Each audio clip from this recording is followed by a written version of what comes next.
കൽത്തർ ഉസ്താദിന്റെ ഏറ്റവും പ്രിയപ്പെട്ട കൂട്ടുകാരനാണ് ചെറിയ പി ഉസ്താദ്. ഉപ്പ എപ്പോഴും പറയാറുണ്ട്, ചെറിയ പ്രായത്തിൽ SSF തുടങ്ങുന്ന സമയത്ത് കോഴിക്കോട് താലൂക്കിന്റെ ജനറൽ സെക്രട്ടറി കൽത്തർ ഉസ്താദായിരുന്നു. അതിന്റെ ചെയർമാൻ ഉപ്പയായിരുന്നു. ആ സമയത്ത് തുടങ്ങിയ ബന്ധം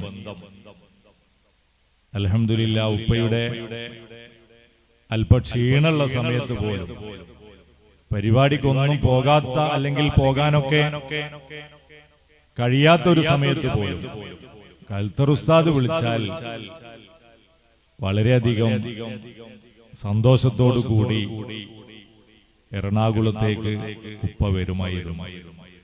അല്ലാഹു സുബ്ഹാനഹു വ തആല ആ ഒരു ബന്ധം നമുക്ക് സ്വർഗത്തിലും നമുക്ക് എല്ലാവർക്കും ഒരുമിച്ച് കൂടാൻ അല്ലാഹു നമുക്ക് തൗഫീഖ് നൽകുമാറാകട്ടെ.